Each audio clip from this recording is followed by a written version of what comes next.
Hey everyone, welcome. No! Okay, I don't know what it is, but I feel like I could wear this out and feel cool. Anyways, woo! And hopefully this helps someone out there. Why is it so hard? No, it's fine. Because my teeth are out. Even though it's not even close to Halloween, who says it needs to be Halloween to make yourself look really friggin' cool with some face paint? Is the temperature hot? You don't want to burn my camera off. I don't know what that means. Alright, whatever. Excuse me, I'm a little parched. No, be super serious though. So you're going to want to start off using some sort of white makeup. So I'm using Fantasy FX cream makeup, and I got this off of Amazon. It's honestly, I think, a really great costume makeup, and it was really cheap, so I'll link it down below. Also, make sure you can open it because I had difficulties with that, but anyways. Then I'm just taking a small craft brush and outlining some of the more prominent features on the face. So first I'm starting off with my eyes. So you're going to want to start outlining where your eye sockets would be. This is going to be different for everyone, but you're just going to want to kind of decide on your own face where that should be.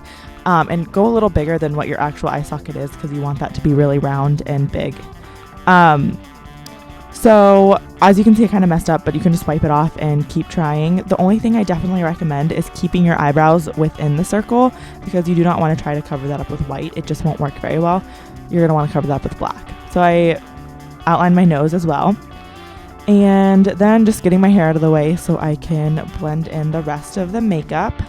I ended up taking a little bit of the white cream makeup and a normal foundation that I use, which is pretty pale, because I wanted the skull to look more real, and skulls are not perfectly white, so I felt like this would help. This is in light ivory. So I just mixed that together and started buffing it into my face. Make sure you take your chapstick off before you do this. But so I just started buffing that into my face. I used a Sigma flat top kabuki, and it's F80. I really, really love this for my normal foundation. For this, I'm not really sure if it was the best thing to use, just because with this heavy makeup, if you drag the brush, you can see the line. So you just have to make sure you're kind of blending, but also patting on the makeup as well. It still looked really good in the end, so it worked out. But if you want to use a beauty blender or like a Real Techniques sponge, it'll definitely give it a little more flawless of a look. But really anything will work. So I just kind of layered that until I got it pretty opaque because I wanted to make sure that you're not going to be seeing any imperfections in the face or freckles. If you're going out, you definitely want to bring this down your neck and into your hairline and onto your ears a little bit so that you can't see any flesh. Then I used a Sigma Precision Flat P80 brush to fill in the smaller parts of my face so I didn't go over any of the outlines I made for the rest of my face.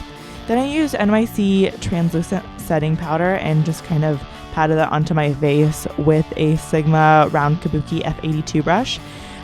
Because if you're going out, even if you have dry skin, you kind of want to set everything with this heavy cream makeup so it's not moving around. Then I went ahead and used a cup of water, some black face and body paint, and another small craft brush. Here I went ahead and started outlining my eye socket again. It doesn't have to be super perfect because we're going to be buffing that line out, but just kind of try to be a little more precise than you were with the white. Just keep checking, making sure you're doing okay. Take it slow, take it easy, figure it out. So I finished outlining and then I filled halfway down the circle because the bottom part of my eye, I actually wanted to keep light and kind of fade down into that. So I went ahead and filled in just the top part on both sides of my eyes.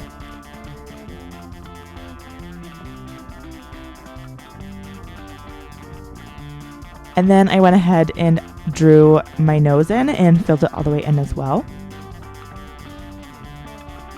If you make any mistakes, you can definitely go back in with a white and try to correct them, or honestly just overdraw more with the black because this is up to your interpretation of what you think looks good. And then freak out for a second because you kind of look like a panda, but moving on.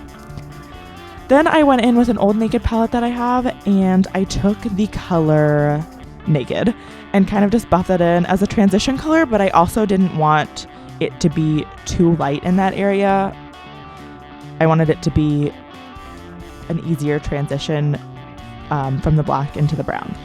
And then I just filled in the top part of my eye and down the sides, and then I took a liquid eyeliner from Sephora brand and kind of filled in the top part of my eyelid because I wasn't sure if this black makeup would be okay in my eye, and I just wanted to take precaution there. Honestly, a kohl pencil or a regular eyeliner pencil would work better so you can blend it. And then you're just going to want to make sure that you set your nose with the black powder as well. And then here I just kind of scrunched my forehead together and drew some lines, kind of like as like cracks in the skull almost. And I took a pencil brush from Sigma, which is the E30, and then I took the Naked color again and kind of buffed the lines when the face paint was still wet so it could kind of blend in better and be a little more smudgy. Then for the sides of my face, I kind of contoured just where, you know, there's hollows in your face. So you're just going to basically do normal contouring. Well, not normal, but it's the same kind of concept.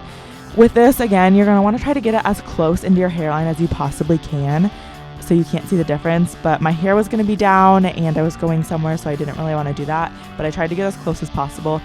Then I took a Morphe blending brush, which was the B80, and started kind of just blending in the dark eyeshadow in the Naked palette, which is Creep. Oh, it's just kind of like perfect for this look. But so I went ahead and did that where you would normally bronze and shade your face anyways. And then I went around the eye socket to make it look more like it's receding and not so super sharp line. Set your nose with the powder, and then also make sure you're kind of blending where the black face paint is and down your jawline and kind of blending in towards the center of your face. So you're just going to keep doing that until you feel happy with it. Here I went ahead back in with a small Sigma brush, and I was attempting to highlight parts of my face where it would normally be highlighted. But with this white makeup, it doesn't, once it's dry with the powder, obviously, it doesn't blend as well, and I didn't really think of that. So you probably should do that beforehand if you want to. Then I took the NYX Macron Lippy in Lavender, which I love anyways, and just put that on my lip because I wanted a pop of color. In the end, you can't tell too much, so if you wanted another pop of color, I think that would look really cool. You could pretty much do any color you wanted, and it'd be awesome. Then I went in with the black and the same brush and started outlining where I wanted the teeth. This doesn't have to be perfect, but I tried to keep it pretty even. But I mean, no one's teeth are perfect anyway, so it's not something that's going to mess up the whole look. And then I went in with the pencil brush and the Naked eyeshadow once again and started blending the edges just like I did with the cracks on the forehead. I kind of tried to point this into a tooth shape, but you could honestly just shade normal straight lines and it would look really good too. So it's just whatever you want. I didn't want it to be super perfect because I wanted it to be creepy, and I feel like if it's really, really perfectly drawn, it's going to look not as creepy. So also you can go in with a black eyeshadow and kind of deepen up those lines as well. Then I went in with the white face paint again and a sharper brush and started drawing the regular Sugar Skull little half circles that they do around the eye and filled it in with white dots. I didn't go all the way around the eye. I left the part open where the creases were in the face just because I didn't want to cover those up. And then I just drew a little swirly design on the forehead. You could put anything here. I just liked the way this looked. Then I just popped on some false lashes, some really big doll-like ones. And that's a finished look. I hope everyone liked it, and be sure to share with me if you recreate it. Hope you enjoyed. Have a great day.